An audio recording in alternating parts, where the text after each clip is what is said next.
CBSE ने 12th के बच्चों की रीचेकिंग का रिजल्ट जारी कर दिया है, लेकिन बच्चों की शिकायतें थम नहीं रही हैं। आज दिन भर जो बच्चे सोशल मीडिया पे अलग अलग तरीके से अपनी आवाज़ उठा रहे हैं, ज़्यादा दिक्कत उनको है जिनको जेई मेंस देना है, लेकिन उनका जो परसेंटेज है, पास परसेंटेज री चेकिंग के बाद भी 70 से 75 के बीच बना हुआ है, क्योंकि ये मार्क्स 75 होगा तभी जेई मेंस दे पाएंगे।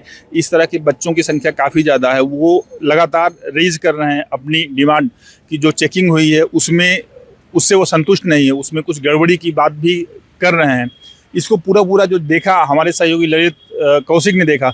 ललित, बहुत सारे जो कमेंट आ रहे हैं सोशल मीडिया पे, वो इस तरह के हैं कि इनकी जो चेकिंग हुई है कापियों की दोबारा से, एक तो सीबीएसई ने पूरा रिजल्ट नहीं दिया, दूसरा जो है जो रिजल्ट दिया भी उससे भी सेटिस्फाई नहीं हुए। किस तरह से जो रिएक्शंस आ रहे हैं सोशल मीडिया पे बच्चों के, क्या हैं, क्या कह रहे हैं वो? सर, अभी सीबीएसई ने जो रीचेकिंग का जो लेकर जो दोबारा से परिणाम जारी किया है, वो अभी 87% ही परिणाम जारी हुआ है। अभी 13% परिणाम अभी आना बाकी है।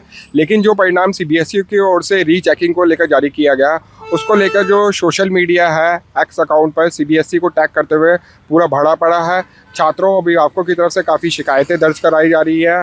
क्या किस तरह की शिकायतों को पॉइंट आउट किए होगी? मतलब ज़्यादा शिकायतों का नेचर किस तरह का है, क्या बच्चे चाह रहे हैं? सर, उसमें जो बच्चों की जो शिकायतें हैं वो अंकों को लेकर है, एमसीक्यू के जो क्वेश्चंस थे उसको लेकर है, फिजिक्स को लेकर है, मैथ्स के सब्जेक्ट को लेकर जो पूछा गया है बच्चों की ओर से। क्या कह रहे हैं कि मतलब कई सारा, जैसे अभी बात भी हो रही थी आपसे कि जो जिनका मार्क्स जो है, फाइनल मार्क्स जो है 70 to 75 के बीच रह गया है, क्योंकि जेई मेंस के लिए 75 होना ज़रूरी है, तो वो बच्चे काफ़ी मतलब परेशान हैं और वो ज़्यादा वोकली अपनी वॉइस उठा रहे हैं। हाँ सर, एक यूज़र है जिसने सीबीएसई को टैग करते हुए लिखा है, सुनीता सिंह करके उनका नाम है।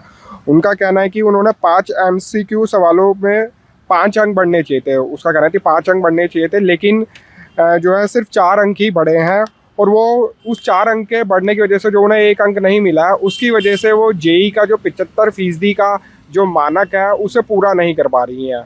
तो उसको लेकर वह सवाल उठा रही हैं। उन्होंने ये बोला है कि गलत तरीके से रीचेकिंग की गई है। और एक और यूज़र है तारांश त्यागी, उन्होंने भी बोला है कि जो एमसीयू को गलत मार्क किया गया है, मार्किंग के जो स्कीम है रीचेकिंग के दौरान उसका अनुपालन नहीं किया गया। मार्किंग की स्कीम के तहत जो उन्हें अंक मिलने चाहिए थे वह नहीं दिए गए हैं। इनकी डिमांड क्या है? इस तरह के जो सवाल रेज कर रहे हैं सीबीएसई से, इनकी डिमांड क्या है? कुछ डिमांड भी रख रहे हैं कि सिर्फ अपनी बात ही रख रहे हैं? सर, अभी तक जो सामने आया है वो अपनी बात ही रख रहे हैं और सवाल ही उठा रहे हैं जो रीचेकिंग की प्रोसेस है कि उन्हें किस आधार पर ये एमसीक्यू और डिफरेंट विषय के जो अंक है वो दिए गए हैं। अगर रीचेकिंग को भी वो अपने हिसाब से वेरीफाई करना चाहते हैं कि जो रीचेकिंग हुई है वो प्योर है नहीं प्योर है, जिस पे उनको आशंका है कि सही तरीके से उनकी मार्किंग रीचेकिंग में भी नहीं हो पाई है, उसको लेके उनका सवाल है। जी बिल्कुल। अब इसी में एक यूज़र है जिन्होंने सीबीएसई को टैग करते हुए लिखा हुआ, पेरेंट्स है, उन्होंने अपने बच्चे को लेकर चिंता जाहिर करी है।